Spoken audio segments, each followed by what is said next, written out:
السلام علیکم ورحمۃ اللہ وبرکاتہ۔ مسجد نبوی ایک بابرکت جگہ ہے، فضیلت والی جگہ ہے، اور اس سے پہلے بتایا کہ مسجد نبوی میں ایک نماز پڑھنے پر 1000 نماز پڑھنے کا ثواب ملتا ہے، جو کہ صحیح حدیث سے ثابت ہے۔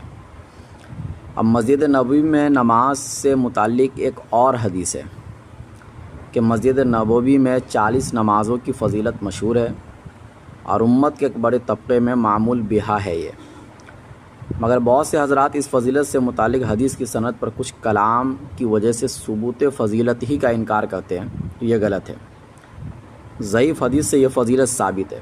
حدیث کیا ہے؟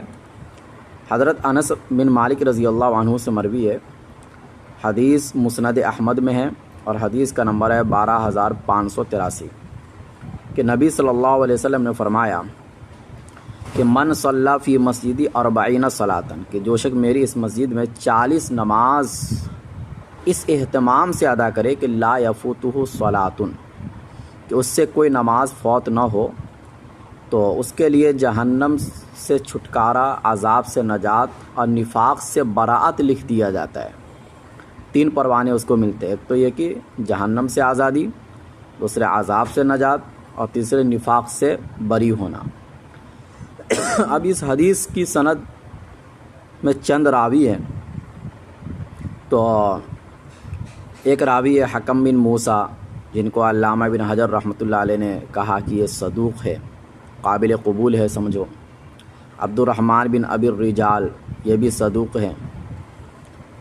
اور ایک راوی ہے نبیت بن عمر، تو امام ابن حبان رحمۃ اللہ علیہ ان کو ثقات میں ذکر کرتے ہیں، اور کسی سے ان کی تضعیف منقول نہیں ہے، قبولیت کے درجے میں اترنے کے لیے اتنا بھی کافی ہے۔ اسی وجہ سے علامہ حیثمی رحمۃ اللہ علیہ نے اس حدیث کو نقل کرنے کے بعد فرمایا کہ وَرِجَالُهُ ثِقَات، اس کے تمام راوی کیا ہے؟ ثقہ ہیں۔ مجمع الزوائد میں جلد نمبر 4 صفحہ نمبر 8۔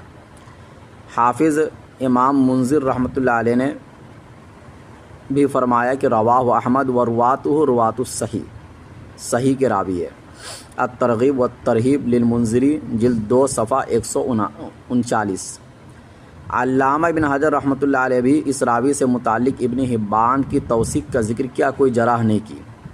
تعجیل المنفعہ جلد نمبر 2 صفحہ نمبر 304 پر۔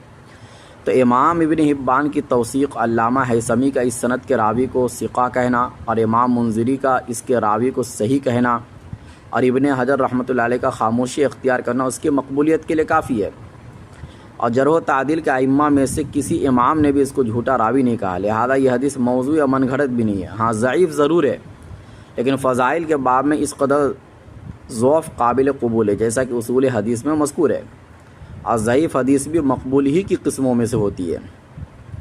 اب رہا یہ مسئلہ کہ ترمذی میں ایک اور حدیث ہے کہ جو حضرت انس رضی اللہ عنہ سے ہی روایت ہے۔ روایت کے الفاظ یہ ہیں، ترمذی حدیث نمبر 241، کہ اللہ کے نبی صلی اللہ علیہ وسلم نے فرمایا کہ جس نے اللہ کی رضا کے لیے 40 دن تک تکبیر اولیٰ کے ساتھ با جماعت نماز پڑھی، تو اس کے لیے 2 قسم کی برات لکھی جائے گی، ایک آگ سے برات، دوسری نفاق سے برات۔ اس حدیث میں مسجد نبی کی فضیلت کے بجائے تکبیر اولیٰ کی فضیلت کا ذکر ہے، جو کہ کسی بھی مسجد کے ساتھ خاص نہیں ہے، یعنی کسی بھی مسجد میں 40 دن تک تکبیر اولیٰ کے ساتھ نماز پڑھنے والا اس فضیلت کو پانے والوں میں سے شمار کیا جائے گا، یہ پابندی مسجد نبوی میں ہو یا کسی دوسری مسجد میں۔ اور اسی حدیث کی وجہ سے پہلی حدیث کو کچھ لوگوں نے شاذ کہہ دیا، لیکن اگر غور کیا جائے تو معلوم ہو جائے گا کہ دونوں حدیثوں پر عمل کرنا ممکن ہے۔ ایک حدیث پر عمل دوسری حدیث کے منافی نہیں، ایک مسجد نبوی میں 40 نماز پڑھنے کے ساتھ خاص ہے، اور دوسری عام ہے کسی بھی مسجد میں 40 دن تکبیر اولیٰ کے ساتھ نماز پڑھنا۔ لہذا مدینے میں رہتے ہوئے اگر کوئی 40 نماز پابندی کے ساتھ مسجد نبوی میں مذکورہ فضیلت کو پانے کے لیے پڑھتا ہے تو کوئی حرج نہیں ہے، لیکن لازم اور ضروری نہیں سمجھنا چاہیے۔ عمل ہو جائے تو بھی ٹھیک ہے، نہیں ہو تو بھی ٹھیک ہے۔ اور یہ تجربے سے ثابت ہے کہ فضائل اور مستحبات پر عمل کرنے والوں کو فرائض اور واجبات کی بھی توفیق مل جاتی ہے، اور جو شخص مستحبات کو چھوڑتا ہے وہ فرائض اور واجبات پر عمل کرنے میں بھی سستی کرتا ہے۔ ہاں اگر وہ فضائل کسی موضوع یا من گھڑت حدیثوں سے ثابت ہو اس کا اعتبار نہیں۔ اچھا، حدیث ضعیف محدثین کے نزدیک مقبول ہے، اس کا ایک حوالہ میں دے دیتا ہوں، حوالے تو بہت سارے۔ علامہ نووی رحمۃ اللہ علیہ فرماتے کہ وقد اتفق العلماء على جواز العمل بالحدیث الضعیف فی فضائل الاعمال، کہ علماء کا اتفاق ہے ضعیف حدیث پر عمل کرنے کے جواز پر فضائل اعمال میں، یعنی اعمال کی فضیلتوں سے متعلق جو حدیثیں ہیں ان میں ضعیف حدیث پر عمل کر سکتے ہیں۔ الاربعون النوویہ، امام نووی رحمۃ اللہ علیہ کی صفحہ نمبر 42 پر یہ بات موجود ہے۔ واللہ اعلم بالصواب۔